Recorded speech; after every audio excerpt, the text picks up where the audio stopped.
Hey, welcome back to Computers for the Completely Clueless, and we're talking about Microsoft Word. Talking about Word, but we're actually using images, so and not words. A lot of technical terms this time, so yeah. all of our viewers are getting exposed to things like grabbers, right?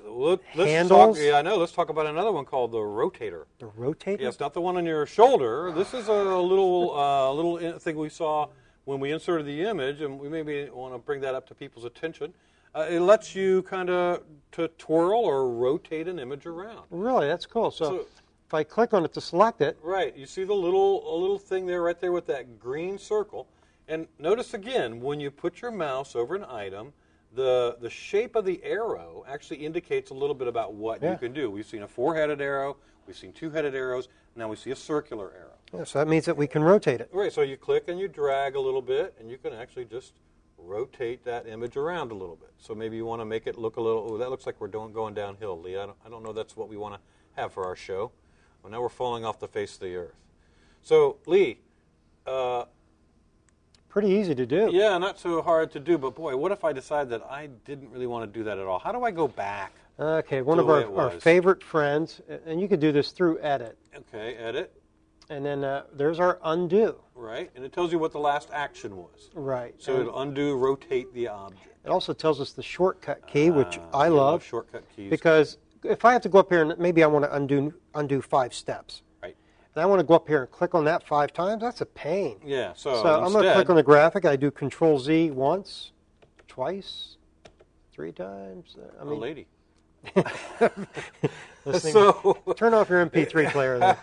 So Control-Z, hold down the Control key, press Z, and do it as many times till you get back to where you want to go. Biggest thing to worry about with people, and it's a very common mistake, is when people will hold down the Control key, and then they hold down the Z. And it only does one step. No, it'll do a lot of steps. It does until you let go, and it's faster than you can think. Take me back to childhood?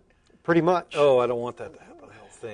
Now, we've made a bunch of changes to this document. Speaking of keyboard shortcuts, what should we use now, Lee?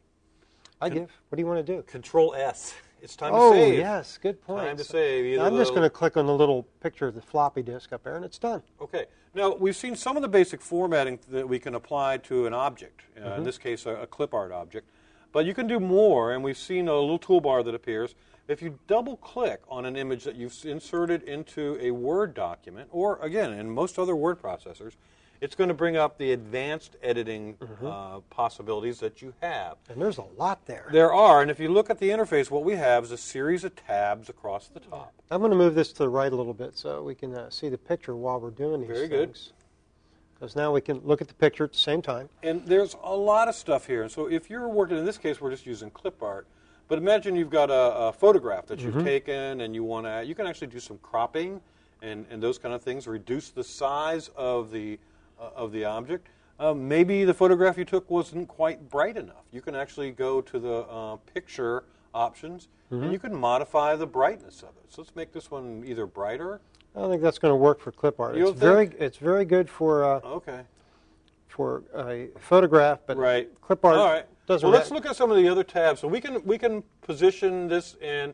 Imagine we wanted to put a border around our object here. We can do that by going to Colors and Lines, and it wouldn't be fill, it would be the line option here. So right now it's set to no line, and we'll choose a color for the line that we want to put around. See, very good, a red line. And once you select a color, now the other options become available. Maybe I want it to be a dashed or dotted line. I've got options there. Maybe I want it to have a particular style. All right, you see different thicknesses, and some of these are double lines. And again, notice the size changes based on what you've done. Now, nothing has happened to our picture yet. Because we haven't chosen the button there with 2 important letters. Okay. Okay. So we say okay, and there's our border. Now, Lee, I don't like that. Oh, look, it did change the contrast. It did change the brightness. It did, yeah. So we lost our background, the purple stuff there completely. Yeah, that's weird, huh? That's interesting. I didn't know I could do that. Okay, we were clueless about that one too. So again, double-click on the image. That brings up the advanced options. What if I screwed up?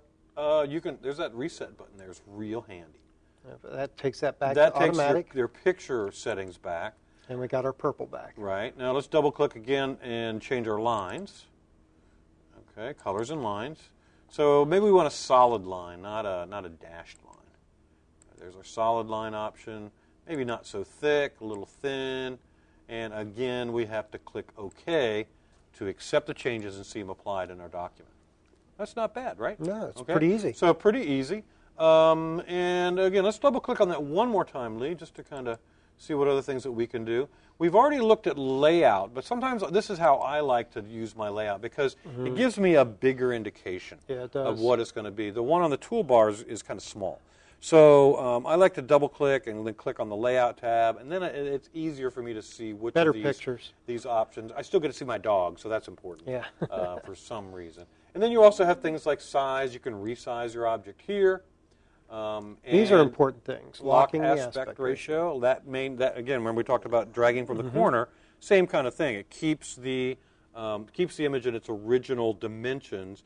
Even as you slide it down, it keeps the proportions correct. Now, Kim, there's obviously a lot we can talk about here. We have a lot of things we want to do. So next week, what do you say we keep talking about this? All right. Well, word processors, we were going to actually talk about doing tables. And there's a lot of things that tables are used for in word processors. It's not just to have a table. Well, I used one to put my computer on. Very good, Lee. I'm so proud of you.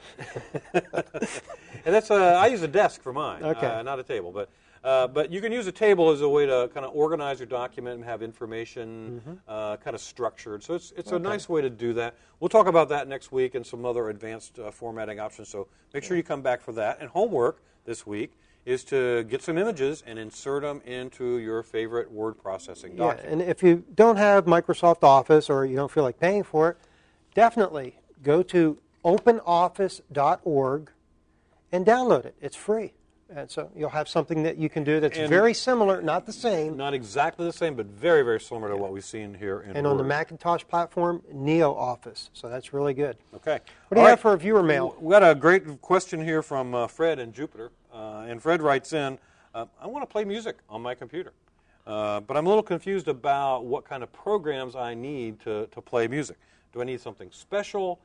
Do I need to buy software? How do I just play a song on my computer?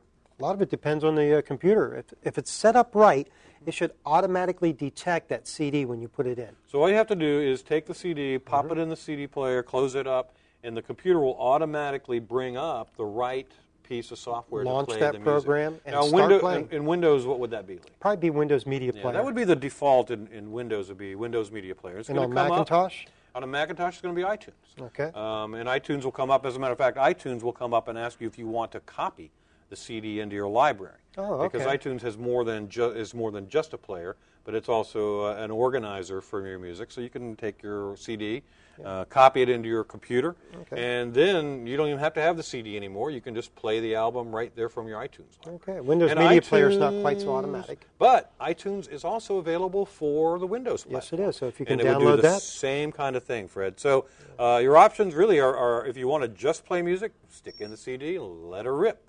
If you want to download and save the CD and keep it for later for playback later, then you can use iTunes for that. Okay. Well, keep sending in those questions. Please. Go to www.palmbreezecafe.com/questions.